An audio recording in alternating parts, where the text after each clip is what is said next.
Go ahead. Let's shift gears a little bit, talk about things that are a little bit more pertinent to the crowd here, and not that that's not, but can you give us some real and concrete examples of things that you and other politicians are doing to encourage business on the west end of the UP?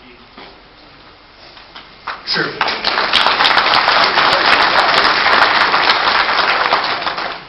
Shoot the Sierra Club. I thought you were shooting wolves. You've heard me say this before. Federal government is a state government. It's hard for us to come in and say we're creating these jobs, creating these industries. But what we have to do is make sure the infrastructure is there so the entrepreneurs, the businessmen and women can do their job. When we start off discussing here, I mentioned Ironwood Township and they're concerned about what happens on Ontonagon. We're all interrelated. Because you have three things here that everyone needs. You got to have good infrastructure, and then you've seen a lot of roads and that, and water and sewer being put in the Ontonagon area. That's rural federal dollars. The port, your part here, that's Deepwater Port. It's the only one for a little distance here. Every year, you know, I do the fight to make sure we keep it dredged. Even when the Bush administration said, no, you got to have 1 million ton per year cargo, otherwise we're not going to dredge it. There was a Stupak amendment that knocked it out on the House floor. You haven't heard of it anymore. We fund it. We'll dredge Ontonagon again. We have to continue dredging Ontonagon, not just for the port, but also your town will flood because of the Mineral River and the uniqueness of this river and its flowage. So we got to continue. Third, your electricity, that power plant with white pine. Not white pine, but also Smurfit. We have to keep that thing up and going. And we're already looking at a couple of things to do that. The rail spur. We have to keep the rail spur. It's our only rail spur on this western end. Whether you're moving timber, which is one of our resources we use, or if you're getting back to mining, which we hope to be doing here on this western end and we support, we have to keep those going. The infrastructure has to be there. Other than that, what are the incentives? Whether it was the old shipyard, what do you call it there, where Lakeshore used to be.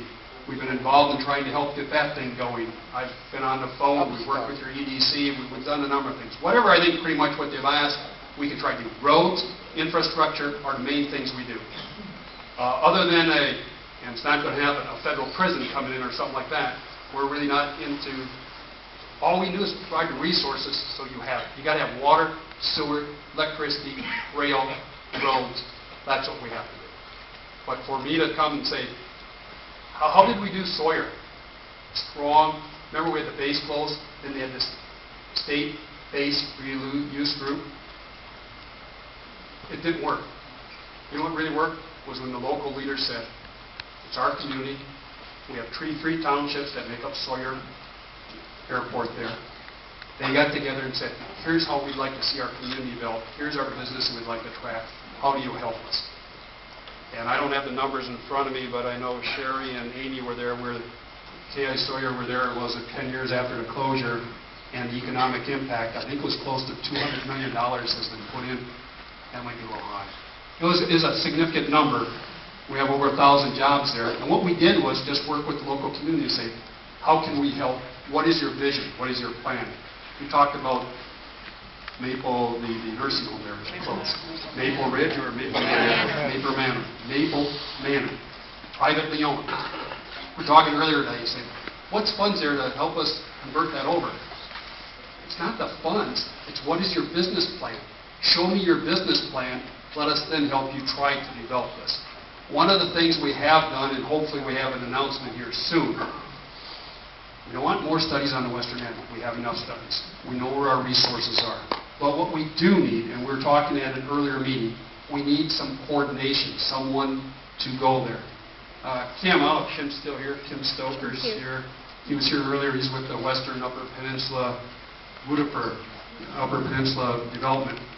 We've already, Tom Baldini, Kim's back there. He's already talked. He says, I've got staff of 7. We can't do it all. Can you get us some funding for staff?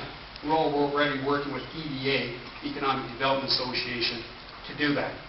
I know Mike Lottie's been in charge already, or contacted MEDC, Michigan Economic Development Corporation. If I'm a business person and I need some funds, if you're creating jobs, MEDC is one of the stops you go. So who coordinates all that? Who's going to do all that? We all got full-time jobs. We're all trying to, that's why we want to bring in some people to get in here. So those are the things we're trying to do right now to get us through this